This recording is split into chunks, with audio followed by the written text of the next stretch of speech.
Good morning, everyone out there at the Center for Spiritual Living, Los Angeles. Welcome once again to our digital space.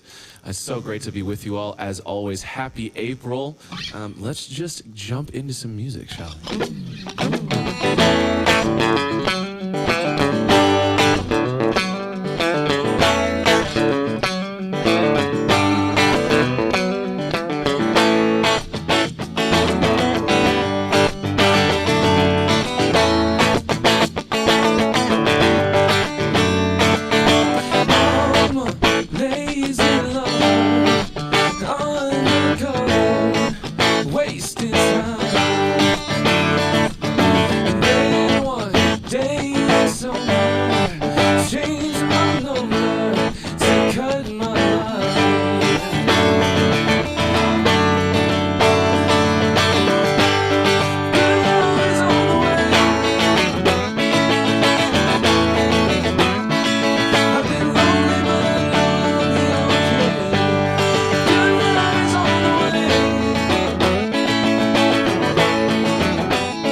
Fantastic way to kick off our morning.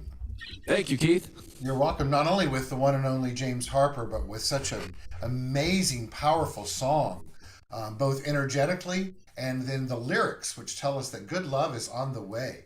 Indeed. And it's here for us if we're ready to tap into it, to tune into it, and to be it, right? Yes. Right. Well, it's so wonderful. So I'm very, very, very happy to have you with us again this morning at the Center for Spiritual Living Los Angeles, the one and only Donald James Harper. Thank you so much, Keith. You're welcome. Well, I know you're going to bless us with wonderful music throughout our service. So I look forward to sharing that with you. Sounds good. Yeah, good. So see you in a bit.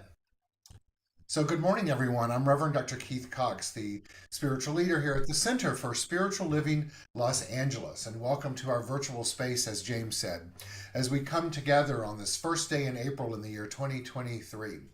We come together for the intention, for the remembrance of tuning in to that love that exists within us, that self-givingness of spirit whose desire is to create more of itself out of itself. And the way that it does that is through you and through me.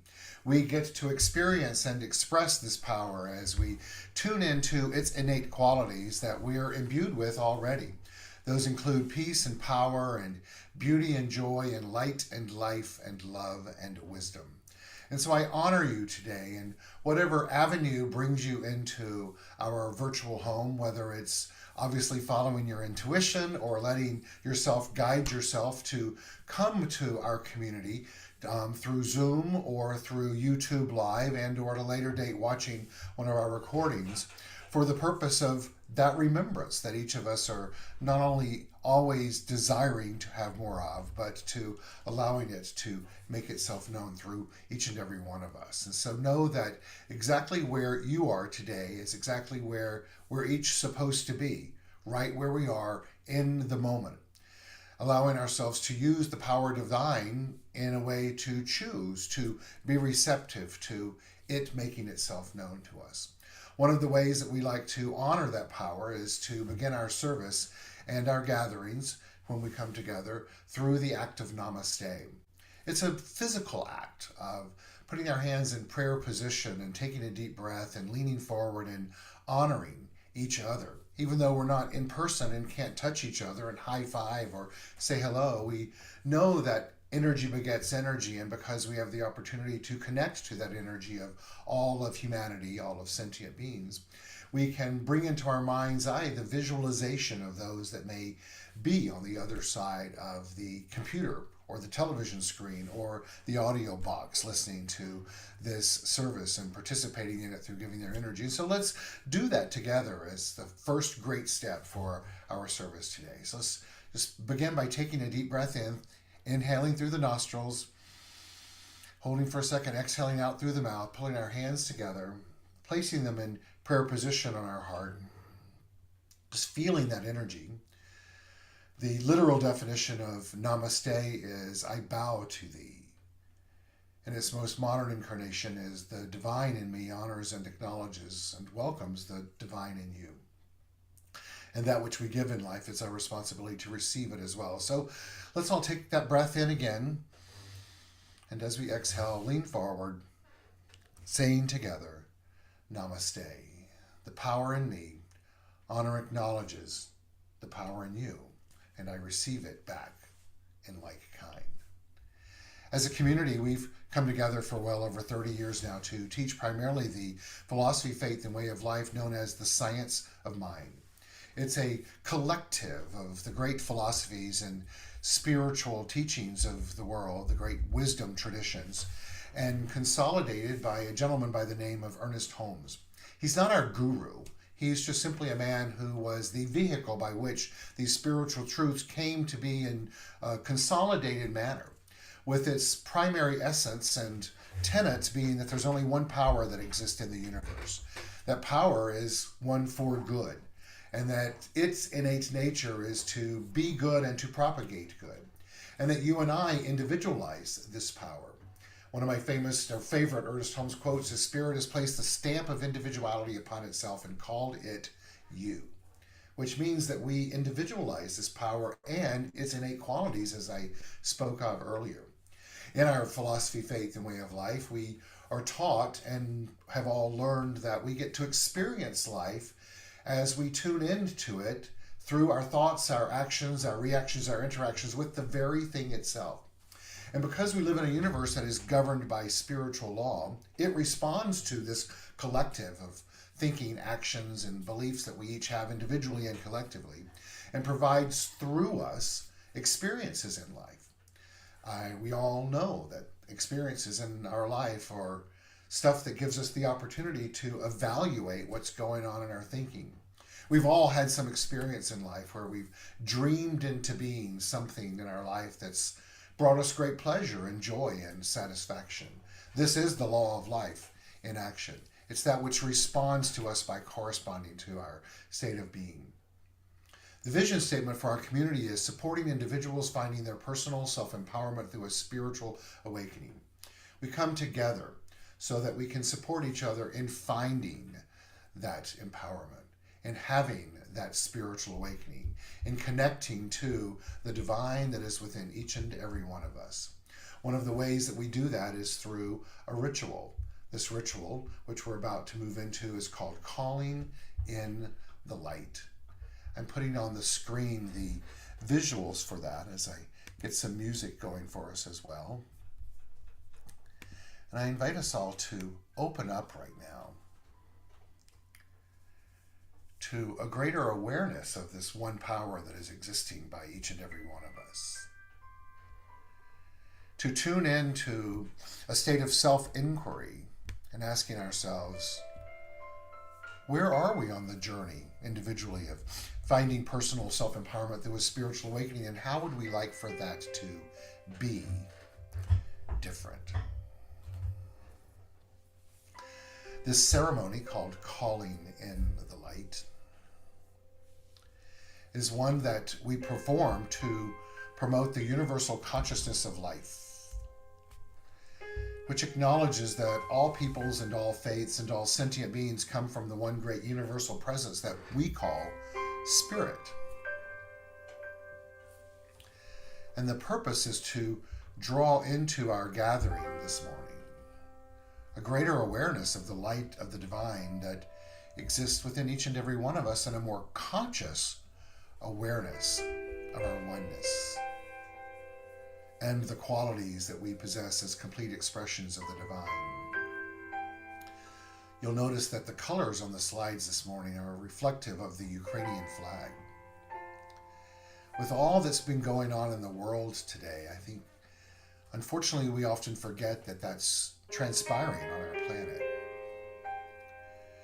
As stated before, the qualities of the divine are beauty and joy and light and life and love and wisdom and power.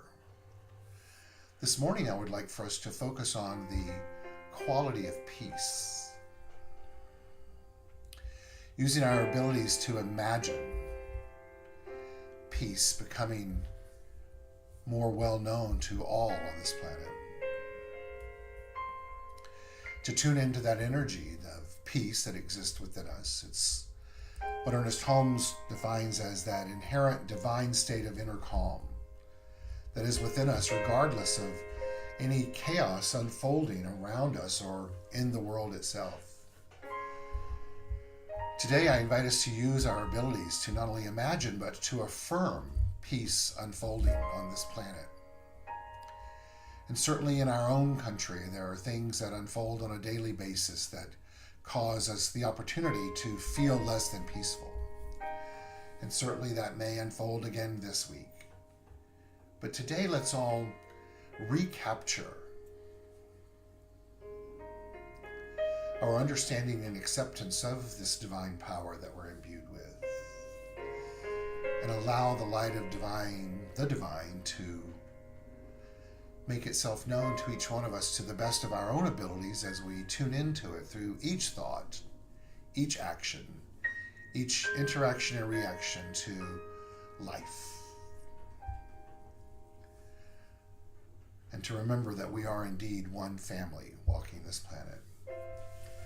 I'd like to read for us and have us each tune into this prayer called the Prayer of Protection. In our philosophy, faith, and way of life, we look at God as this impersonal, infinite, universal presence, the creative force of all that gives life to each one of us, and it is indeed that thing that animates our being. Whatever you believe God to be, I invite you to tune into that as you hear these words. The light of God surrounds me. The love of God enfolds me. The power of God protects me. The presence of God watches over me. The mind of God guides me. And the life of God flows through me. The laws of God direct me. And the power of God abides within me. For the joy of God uplifts me, and the strength of God renews me, as the beauty of God inspires me. And I, each one of us, know that wherever I am, God is. To further anchor in this feeling, this healing energy, this energy of transformation, James will come on and take us through the song Calling in the Light. It's a call and response song, and the lyrics will be on the screen. James?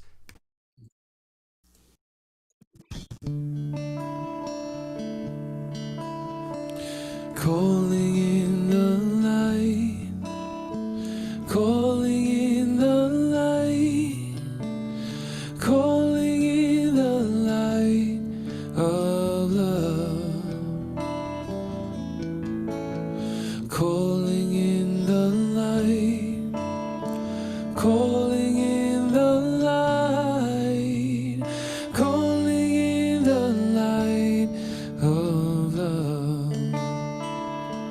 Repeat after me.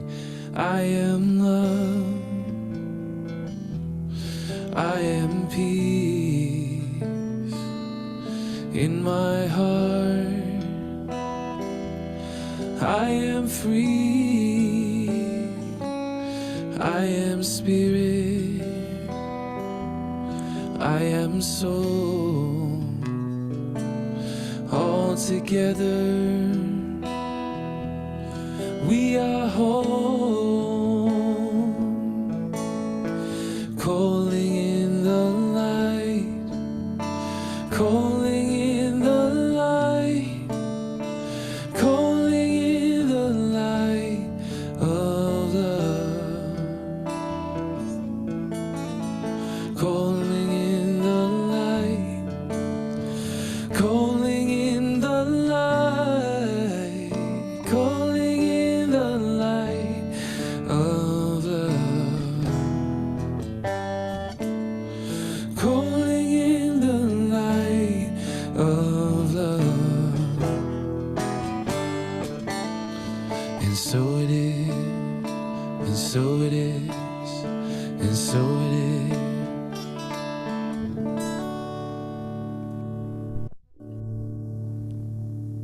So calming, that song. It actually literally gives us the ability to feel the presence of peace, Right. Yeah. How fitting for its purpose, you know? right? It really does. And I love acronyms, and my acronym for peace is Purposeful Energy Activates Conscious Evolution. And I think that so often for us to tune into that, we have to let go and distance ourselves from the distractions.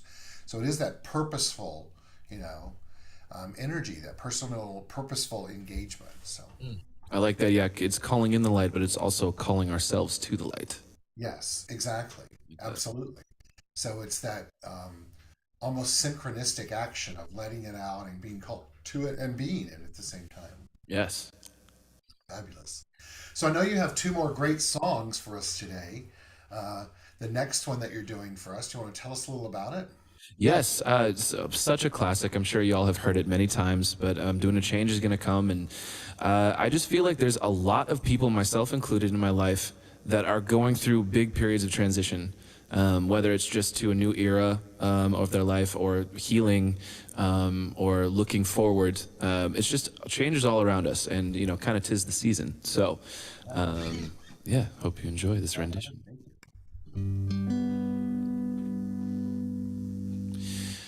I was born by the river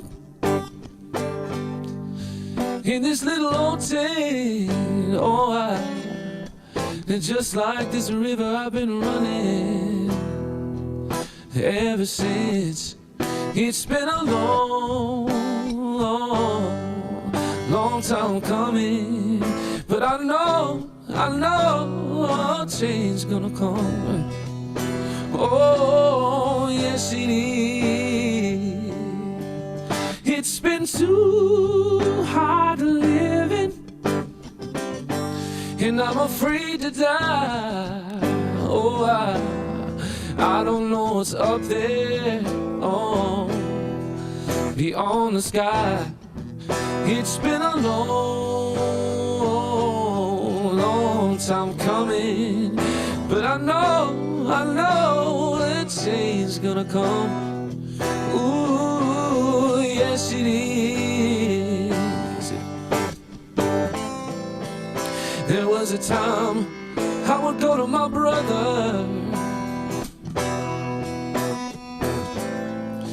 I asked my brother, will you help me please? Won't you please? He turned me down. I asked my dear mother,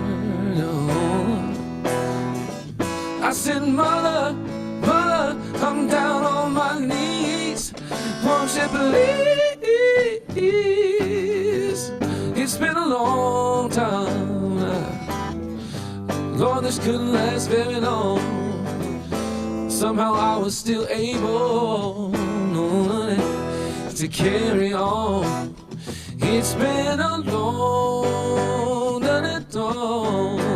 time coming. But I know another change gonna come.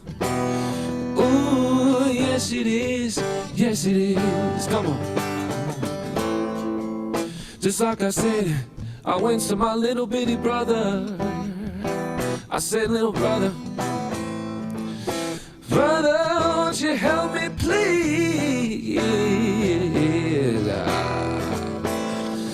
He turned me down and then I asked my mother. Oh, I said, mother, I'm down on my knees, down on my knees.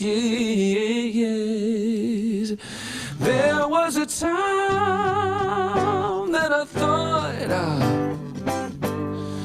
it couldn't last very long, but I thought I somehow was able to try to carry on.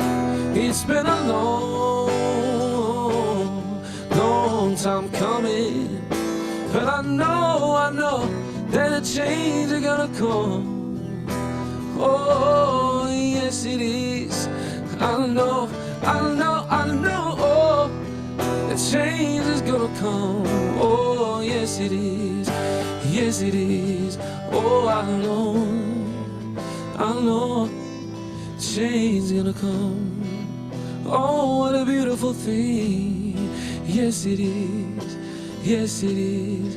Oh, yes it is.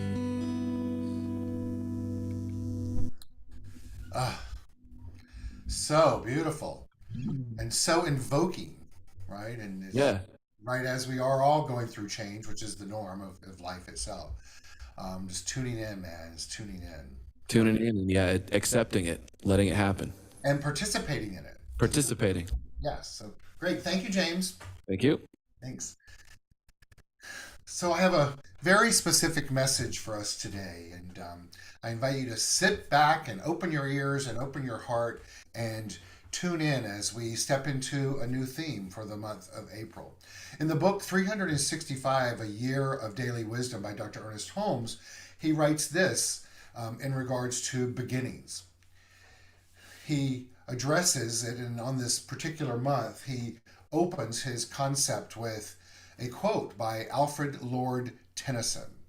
And it says, "When I dipped into the future, far as the human eye could see, saw the vision of the world and all the wonder that would be." Beginnings. For a beginning to unfold in the world of effect, there must be its opposite, an ending. Change, as James was just speaking about and singing about, is really the only constant that we have in life. This is the nature of life, and since we're one with it, it's our nature too. What matters in life is how we embrace change. The most effective way to do this is by leaning into and using that which never changes, the power of God and the universal spiritual principles at our disposal. Now, I want to be really clear here. I'm not announcing an ending to anything today, not to worry for any of us. I'm just simply kicking off our theme for April and starting to frame it in context. Our theme for April is a time for new beginnings. Let's let that resonate with us for a moment. A time for new beginnings. In choosing this new theme, my mindset was and is that just like in spring and the holidays that are honored and celebrated during this season, the focus is on the new, the possibility, the renewal. In essence, a new beginning. Now, in playing with that and knowing, you all know I'm a word person, I realize aren't all beginnings new? But it has greater impact when we say new beginnings. It's time for new beginnings. I love this quote by John Maynard Keynes.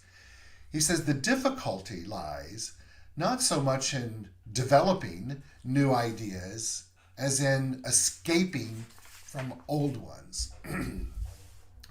In our teaching, our philosophy, faith, and way of life, we're taught that we play a vital role in the co-creating of the new beginning of the thing that we desire in life. As stated earlier in our service today, we do this through our thoughts, our fine-tuning of our thoughts that then help create our belief systems and our expectations. We do it by tending to our intentions, and then we do it through the act of release, of letting go our attachment to whatever may be unfolding in our life. We've learned over the last couple of weeks while we were in the process of the month of March of healing as a way of life, that Deepak Chopra tells us, and we all have learned to use this, that inherent in every intention, which is what we're called to do, is to set the intention for the state of mind, the state of being, the state of awareness that we desire to have in regards to our new beginning. That inherent in every intention and desire is the mechanics for its fulfillment.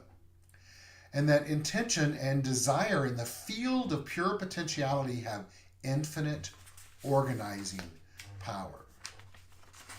That which we are participating in, once we set the intention, it responds, as Holmes has told us, by corresponding to us, but it responds innately within it, infinite organizing power and the mechanics already for its fulfillment. Now, we're aware that we use intentions to affect our life at a very unconscious, but maybe subconscious level. We must set the intention to wiggle our body, right? Chopra tells us that intentions are the triggers for transformation in the body. If you want to wiggle your toes, you do it through intention. If you want to create a life reflective of the love that we're innate with, we do it through intention. Well, that's great. We've now wiggled our toes. Now what? It's the now what part that I would like to speak to today. For us to begin to look with a new set of lenses, if you will, that in giving birth to a new idea, what is ours to do? In giving birth to a new idea, this, as always, is when we are truly to trust in a way unlike ever before and to let go and let God. To strengthen our faith musculature, to constantly be reframing our belief and our identity and our definition of the power itself, that thing that is responding and both giving us the opportunity to wiggle our toes, whether that's the literal wiggling of our toes or metaphorically of trying on a new idea in life that we would like to feel as experience, of setting the intention to wiggle our mind for this new beginning, that which we desire.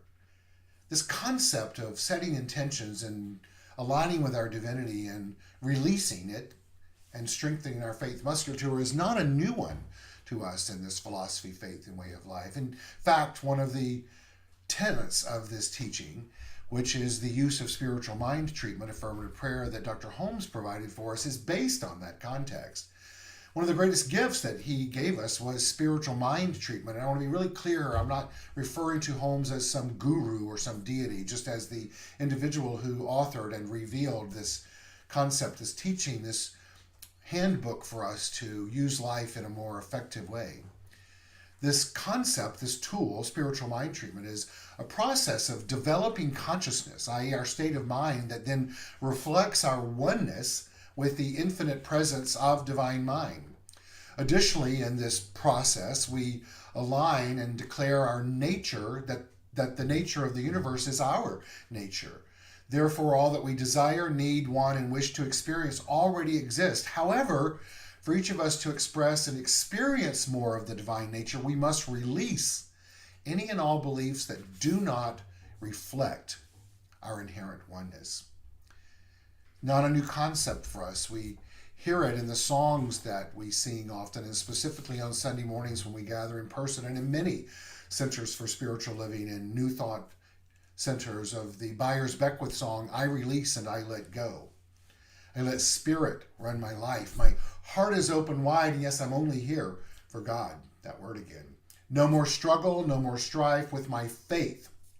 I see the light, for I'm free in the spirit, for I'm only here for God. We hear it also in the lyrics of the great song by Eddie Watkins that's titled, I Walk Away. He says, or writes, every morning the light keeps getting brighter as I wake up to the truth. And every day I'm feeling so much lighter and the world seems fresh.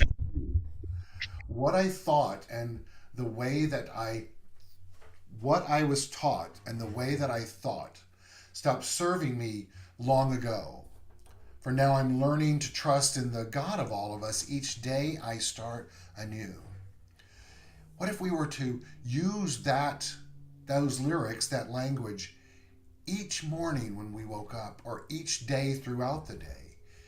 As a mantra, every morning the light keeps getting brighter as I wake up to the truth. And every day I'm feeling so much lighter as the world seems fresh and new. What I was taught and the way that I thought stopped serving me long ago.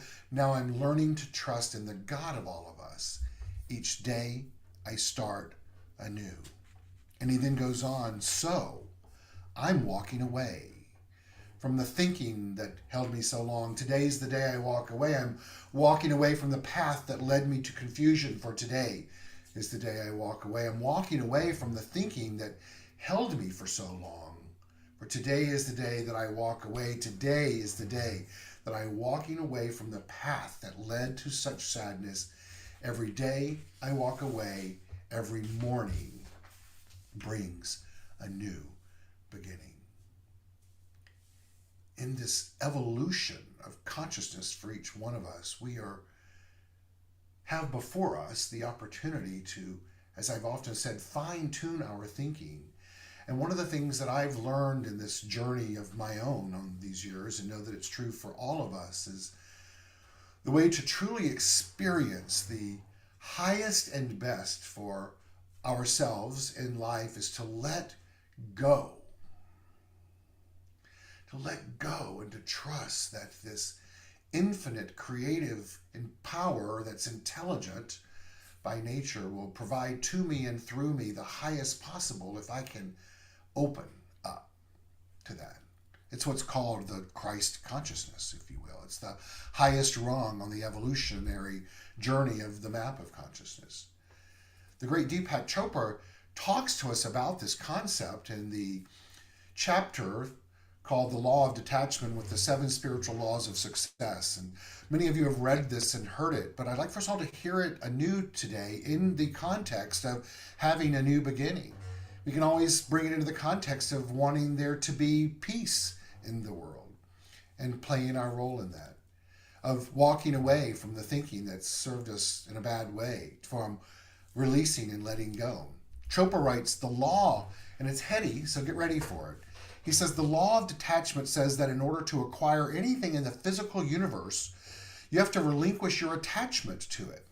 Doesn't mean you give up the intention to create your desire, and you don't give up the intention and you don't give up the desire, you give up your attachment to the result.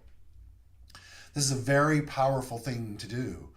The moment you relinquish your attachment to the result, combining one-pointed intention with detachment at the same time, you will have that which you desire. Anything you, the individual, and me, anything you want can be acquired through detachment, because detachment is based on the unquestioning belief in the power of your true self, uppercase S. In other words, the power of the divine within you, source, the thing itself, God. Attachment, he goes on to write, on the other hand, is based on fear and insecurity, and the need for security is based on not knowing the true self. The source of wealth, of abundance, or anything in the physical universe is the uppercase self, God. It's the consciousness that knows how to fulfill every need. Everything else, everything other than this need for source to fulfill itself through us, Chopra writes, is a symbol. It's a symbol. S-Y-M-B-O-L. Cars, houses, banknotes, clothes, airplanes. Symbols, these things, are transitory. They come and go. Chasing Chasing symbols is like settling for the map instead of the territory. It creates anxiety. It ends up making you feel hollow and empty inside because you exchange yourself for the symbols of yourself. Attachment comes from poverty consciousness because attachment is always to symbols. Detachment is synonymous with wealth consciousness because with detachment there's freedom to create. Only from detached involvement can one have joy and laughter. Then the symbols of wealth are created spontaneously and effortlessly. Without detachment, we're prisoners of helplessness, hopelessness, mundane records, mundane needs, trivial concerns, quiet desperation, and seriousness. The distinctive features of everyday mediocre existence and poverty consciousness. I want us to hear that again. Without detachment, the intention to not be attached, right? We are prisoners of helplessness, hopelessness, mundane needs, trivial concerns, quiet desperation and seriousness, the distinctive features of everyday mediocre existence and poverty consciousness. He goes on to say, the search for security is an illusion. In ancient wisdom traditions, the solution to the whole dilemma lies in the wisdom of insecurity or the wisdom of uncertainty. This means that the search for security and certainty is actually an attachment to the known. And what is the known? The known is our past. It's our past. And for you and I to live consciously in the search and the co-creation of new beginnings, we must let go of the past and our attachment to it. Uncertainty, he goes on to talk about, that willingness to experience the new, to be receptive to Spirit doing its thing through us, is the fertile ground of pure creativity and freedom. Uncertainty means stepping into the unknown in every moment of our existence. That's a big call. The unknown is the field of all possibilities, ever fresh, ever new, always open to the creation of new manifestations. Without uncertainty and the unknown, life is just the stale repetition of outworn memories. In that we become the victim of the past, and our tormentor today is ourself left over from yesterday. In closing, he says, relinquish your attachment to the known. Step into the unknown, and you'll step into the field of all possibilities. And your willingness to step into the unknown, you'll have the wisdom of uncertainty factored in. This means that in every moment of our life, the acceleration, your exhilaration, and the exaltation will have excitement, adventure, and mystery. What we're being told here is, should we desire to live in a state of new beginnings, that we must be willing to live in this fertile ground of field of possibilities. We must let go of everything that was. We must have those endings so that the beginnings can begin to ferment and cultivate and come to life. Life really is a journey.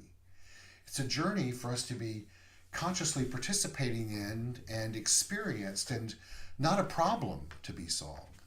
What we're being called to do is to live in the mystery of the excitement and the joy of what is being birthed through us.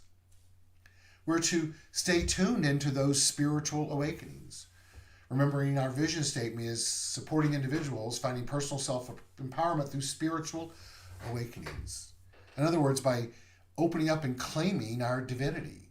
Walt Whitman writes that the moment you stand up and claim your divinity, Christ is reborn within your heart, Buddha rejoices, Mohammed dances upon the mountaintop, Lao Tzu winks approvingly, and the promise of the tree of life is fulfilled. And the promise of the tree of life is that the heavens and the earth and all in between come together as one. When you and I open up to claiming our divinity more and more and more and more, we do indeed then strengthen our faith musculature, and this provides a foundation in our being for our releasing and faithfully trusting the journey. But we must release. We must release ourselves from the torment of the past. Release is not a new concept, and the map of consciousness that you all know I love to use as a reference point and study in the concept of conscious evolution through intention and desire that was developed by the great Dr. David Hawkins. Release is a vital component in this evolution, in this context of the measurement of consciousness, with 0 being the lowest point and 1,000 being the highest. The process and act of release begins to show up when we open up to using our co-creative abilities in a way to let the power of the divine magnetize itself through us and draw us into a higher framework of mind. It's that when we begin to trust that power within us, then we have the ability to release. To release. Well, how do we do that? Well, I think a great tool for doing that is to use our mind in a way of not only repetition, but allowing the divine to guide us. The Serenity Prayer is a wonderful tool for that. We're all familiar with it, but let's hear it anew. God, once again, you get to define what that means for you. Grant me the serenity to accept the things I cannot change, courage to change the things I can, and the wisdom to know the difference. This wisdom is even higher on the vibrational field in the map of consciousness. It's up there really with Jesus and Buddha, Mother Teresa, Allah, Yahweh. It's part of the pathway of living our highest consciousness possible. And we all have it within us. The key is, how do we access it? Well, I believe we access it through our intuition. It's that voice, that image, that power, that thing that is yearning to express itself through us, and it always is if we're but willing to listen. It's defined in this way. It's when you don't know how you know, but you know, and you know you knew, and that's all you needed to know. That's your intuition. Albert Einstein tells us that the only real valuable thing in life is intuition. Intuition, it comes as a feeling, as a belief. It's the sense of knowing that you experience that often doesn't seem rational. It feels like something coming from your gut, your heart, or somewhere deep down inside of us that we can't quite pinpoint, but it feels so right. The wisdom is the last act of the Serenity Prayer. In the class, Living the Serenity Prayer, Reverend Jane Beach writes about this in this way when she says, have you ever looked back on a time of great challenge and realized that there was actually a gift in it? What's that about? Our human minds are set up to believe that when things are going well, we should be happy. And when they're not, we have reason to be upset. Then along comes the spiritual awareness that we have choice, blowing that old thinking right out of the water. Instead, it's replaced with a discovery that deep within each of us is a place of serenity, a center of inner peace, the peace that we used in our calling in the light this morning. It's available to us always, and when we tap into it, our life heads down a new road, one of joy, healing, and fresh beginnings. Sometimes this is an easy journey, and sometimes it's not. It's not uncommon. We tend to discover a greater level of our spiritual nature when life's challenges hit and changes occur, and we don't know what to do. The spiritual truth is that there can be something enlightening about making mistakes, hitting the proverbial brick wall and running out of answers. The most challenging time in life can often be when we grow the most. We have an endless well of loving direction just waiting for our attention. For us to find that, it's important to get quiet. To go to that place beyond where the ears can hear, where the heart feels, the eyes see, and the brain knows. In this space, we realize we're not alone. Once we've realized we can't do it on our own, we finally allow Spirit in. And we uncover the gift in every circumstance. She goes on to write, personally, one of the great tools to get to this place is the serenity prayer.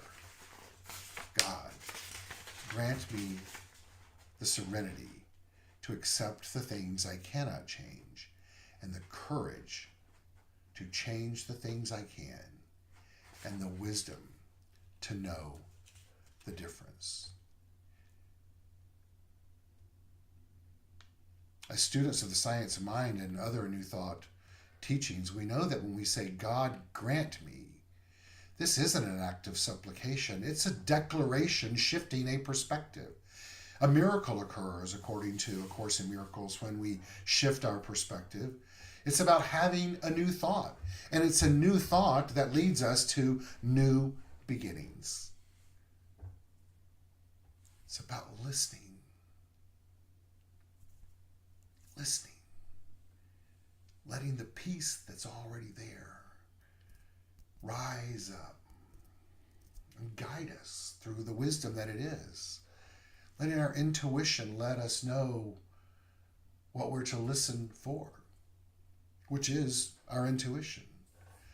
We're to listen for our wisdom. We're to listen to the guide within. We're to listen to it speaking through us so that we may make choices that reflect our divinity. On this journey, this synchronistic journey of life, we're taught to and invited to focus on this powerful, euphoric, magical energy that is within us. And to know that as we focus on it and trust it and allow it, it will continue to give to us more and more and more of itself. I want to read an article quickly that I'm going to publish in the newsletter tomorrow by the great Iyanla Van Zandt.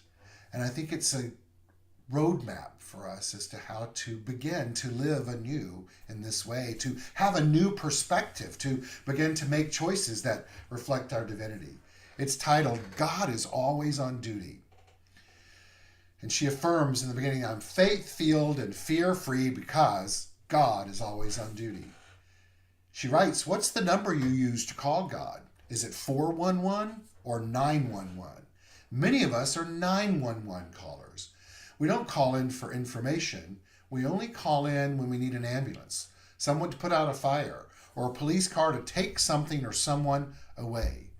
We're in the habit of only calling God at 911 for emergency treatment. We call when we're broken down, torn down, or on the way down. We call frantically when we hit something we can't handle, when we break something we can't fix, or when some part of our lives isn't working the way we set it up to work. And if for some reason we feel we're not being heard or that line is busy, we keep checking. We keep looking to make sure that what we need, what we've requested is on the way. Yes, most of us use 911 for God because we forget to use 411. Now, I believe all of us are of an age where we remember the act of 411, where today it's Siri or the like. But Iyanla goes on to tell us when we use 411, our internal senses, to call the divine, we get preventative treatment, long-term care, and regular maintenance. You get local and long-distance information. You talk to God about what's going on now and what's coming. When you call God at 411, it's an indication that you recognize yourself as a product with a lifetime guarantee. You call to ensure that there's an open line of communication between you and your manufacturer. When you call 411, there's no need to wait, no need to fear, no need to grate. Why? Because you've paid your life care premiums on time. You know where the trouble spots are and what precautions you need to take. The good news is God's always on duty. When you call God at 411, you're less likely to need to call him at 911. Until today, you may have placed God on your 911 emergency list. Just for today, try contacting this power for information only. I love this play that she gives us, which has great wisdom in it. She's inviting you and I today to begin to have a new beginning in our relationship with our communication with and as the divine. And so I encourage each of us to do that today as we chart this course of new beginnings. And to remember that it may or may not be easy, and it may or may not always be fun, and it may or may not always feel comforting. But stay the course. T. Reynolds writes that a message from Spirit tells us this: try not to resist the ebb and flow of your awakening. There will be many ups and many downs, and these are necessary for your journey to revealing your wholeness. Learn to love yourself during these periods of isolation and togetherness equally, as they are both important for your growth. I affirm today that we all begin to know that no matter where we are, life indeed is beginning to feel good in a new way. And yes, these changes are coming, but we have within us all that we need to navigate them. Our role is to communicate with it in a new way, and then feel joy and jubilation and exaltation and celebration as it communicates back with us, because it always does. Thanks, and so it is. James is going to come back on and sing a fabulous Nina Simone song for us to continue us being open to these new beginnings. Birds flying high, you know how I feel. Sun in the sky, you know how I feel. Breeze drifting on by, you know how I feel. It's a new dawn, it's a new day, it's a new life for me, and I'm feeling good.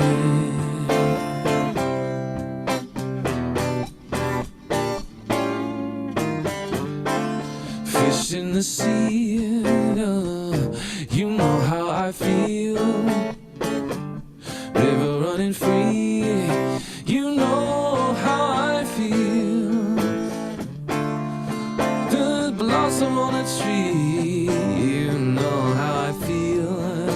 It's a new dawn, it's a new day, it's a new life for me, and I'm feeling good.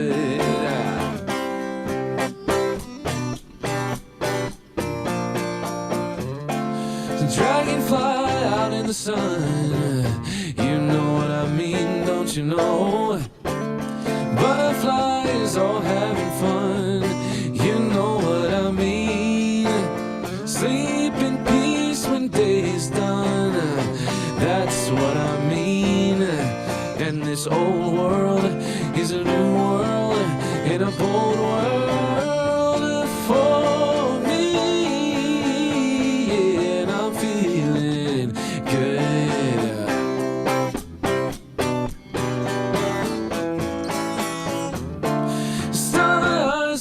Shine, you know how I feel, don't you know? Scent of the pine, you know how I feel. Freedom is mine, and I know how I feel. It's a new dawn, it's a new day, it's a new life, oh, for me. And I'm feeling good. Oh, I'm feeling it so good, yeah. Oh, and I'm feeling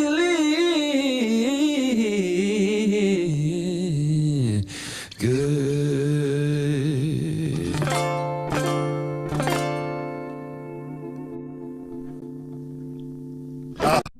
Fantastic. Oh, feeling good out there. I know. Feeling good in here, feeling good out there, and just so wonderful. So Thank you, Keith. thank you for this song. And I know that you need to run after your next song, so I just want to acknowledge you right now and say thank you to you for all that you do. And I know that you, along with several other fantastic musicians, are all coming together next Sunday for our big Easter celebration. So excited. Yes, please, everyone come through. Looking forward to seeing you then. And tell them to bring friends. Yes, bring everyone, bring friends. It's going to be a celebration. It's going to be a fabulous day. And so James, along with Jason Goldstein and Yaron Spivak and Taylor Harvey, I think I got her name right, are going to have put together this fabulous journey of music for us. That's going to be a real celebration next Sunday. So I encourage all of you to make plans to be there 10:30 in our building at 1200 North La Brea Avenue. Just a really fantastic service that we have planned, that we are planning for everyone. So looking forward to you there. So let's all send James our love as we put on the screen right now the opportunity to support our community financially, and know that it's through our support that we not only continue to express the divine in new ways by means of each one of us, but it's evidence of our faith in the way that the power itself works. And so for us to do that, we get to go to our website, CSL-LA.org, and click on donate, or you can go to the app in the App Store, Center for Spiritual Living Los Angeles. Click on the upper left bars, the screen will come up, you'll see the donate tab, or you can mail in a check, and our address is 1200 North La Brea Avenue, West Hollywood, California, 90038, or my phone number's on the screen if you would like for me to handle for you privately. I'll be happy to do that. James is going to take us through our conscious giving song called Love Is My Decision, and let's all sing along as we take a moment to support our community financially. Love is my decision. It's up to me to give up my heart. Love is my decision. No one else can tell me to start. Once I decide to change my mind, Source will show me how. Love is my decision. My decision, right here, right now.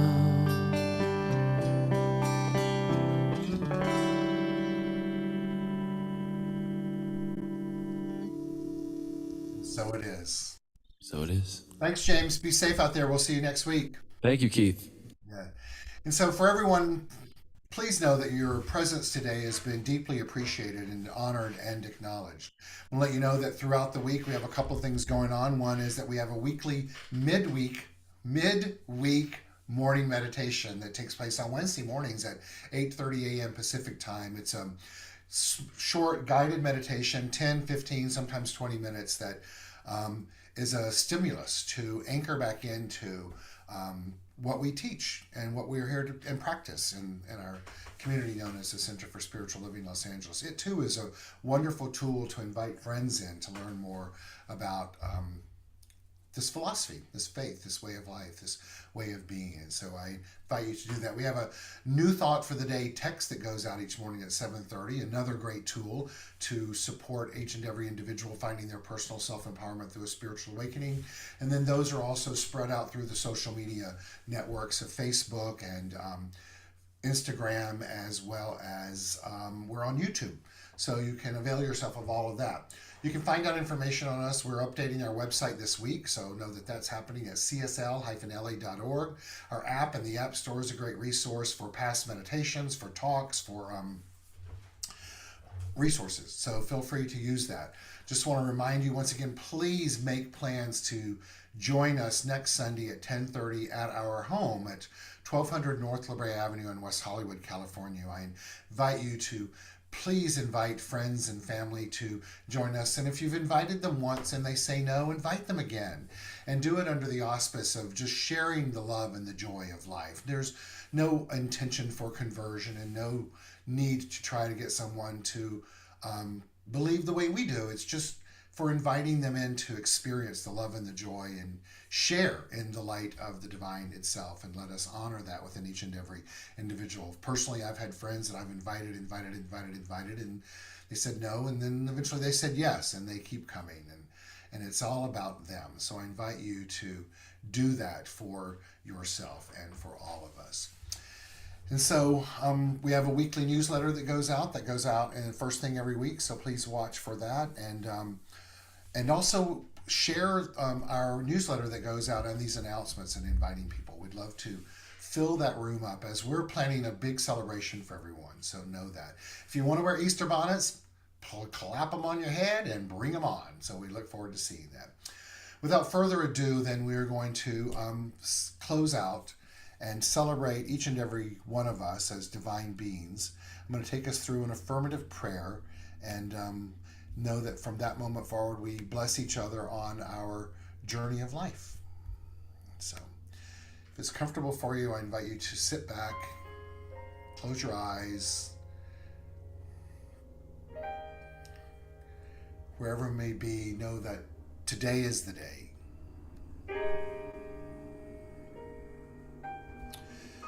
That we each open to beginnings, new beginnings in our life. That we consciously envision ourselves and visualize ourselves being released from the chains of the past.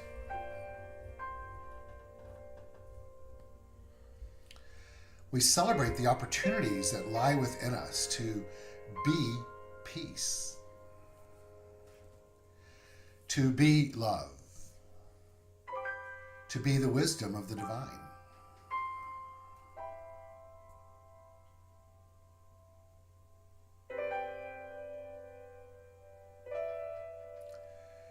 And so we set the intention right now, each and every one of us, to be more clear in the choices that we make in life, choices that reflect our divine nature.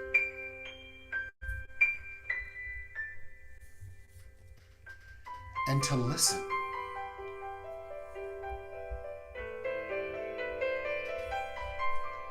Knowing that this power, God, or whatever word we want to call it, the thing itself, source. Let's leave it.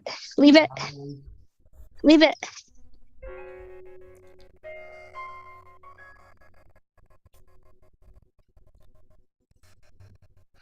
That voice comes from a myriad of places. And so it's still the voice of the divine. And so we listen to it and invite it in to grant us the serenity to accept the things we cannot change, the courage to change the things we can,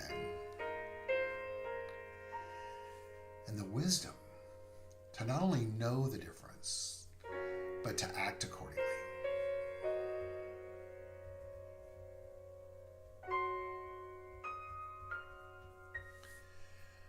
And it guides us. And it guides us. And it guides us.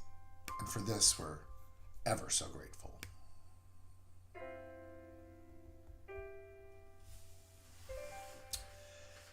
And so it is.